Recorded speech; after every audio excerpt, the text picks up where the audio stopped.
નવસારીમાં સ્વચ્છતા સર્વેક્ષણ 2023 માટે દેશભરના શહેરોના રેન્ક જાહેર કરાયો, તેમાં નંબર 1નો રેન્ક મળ્યો છે। આ વર્ષે દેશના સ્વચ્છ શહેરોમાં નંબર 1 બનવા સુરત અને ઇન્દોર વચ્ચે કાંટાની ટક્કર હતી। સતત 3 વર્ષથી દેશમાં સ્વચ્છતામાં બીજા નંબરે આવતું સુરત શહેર ગયા વર્ષે માત્ર 221 માર્ક્સથી જ નંબર 1નો ખિતાબ મેળવતા રહી ગયું હતું, ત્યારે આ વર્ષે ઇન્દોરની સાથે સંયુક્ત રીતે નંબર 1નો રેન્ક મેળવવામાં સફળતા મળી છે।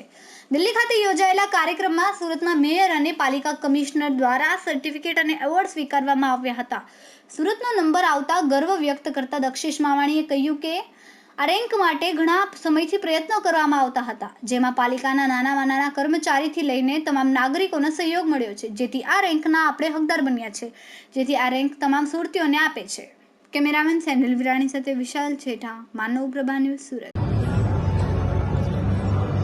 નમસ્કાર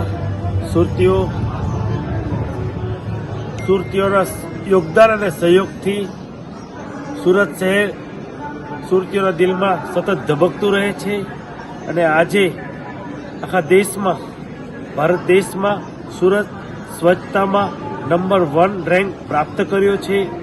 આદરણીય રાષ્ટ્રપતિના હાથે આ એવોર્ડ સુરત મહાનગરપાલિકાએ પ્રાપ્ત કર્યો છે। સ્વચ્છતાના આગ્રહી સતત રહેતા આદરણીય નરેન્દ્રભાઈ મોદી સાહેબના નેતૃત્વમાં સુરત સ્વચ્છતામાં અગ્રહરોળમાં સતત કામ કરવા પ્રયત્નશીલ રહ્યું છે।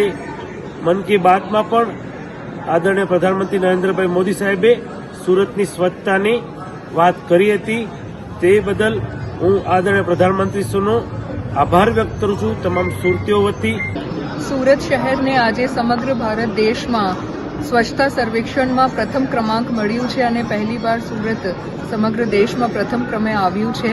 એમના માટેનું આખું શ્રેય સુરત શહેરના શહેરીજનોને જાય છે। આપને હું સુરત મહાનગરપાલિકા તરફથી ખૂબ ખૂબ અભિનંદન પાઠવું છું। સાથે સાથ અમારી ચૂંટાયેલી પ્રતિનિધિઓની ટીમ, MP શ્રી, MLA શ્રીઓ, એડમિનિસ્ટ્રેટિવ વિંગ અને સુરત શહેરના શહેરીજનો આ સફળતા માટે બધાનું જ સાથ સહકાર મળ્યું છે, એટલે તમામને હું ખૂબ ખૂબ આભાર માનું છું। માનનીય વડાપ્રધાન શ્રી નરેન્દ્રભાઈ મોદી સાહેબના માર્ગદર્શન હેઠળ અને ગુજરાત સરકારના માનનીય મુખ્યમંત્રી શ્રી હેઠળ સુરત શહેરને આ ઉપલબ્ધિ હાંસિલ થઈ છે અને ભવિષ્યમાં પણ સુરત શહેર સ્વચ્છતા સર્વેક્ષણમાં સૌથી આગળ રહેશે અને શહેરીજનોનું એવી રીતે જ અમને સાથ સહકાર મળતું રહેશે એવી અપીલ પણ કરું છું। અમારા વિડીયોની નવી અપડેટ મેળવવા માટે સબસ્ક્રાઇબ કરો માનવ પ્રભા ન્યૂઝ ચેનલને, બેલ આઇકન ક્લિક કરો લેટેસ્ટ વિડીયો સૌથી પહેલા મેળવવા માટે।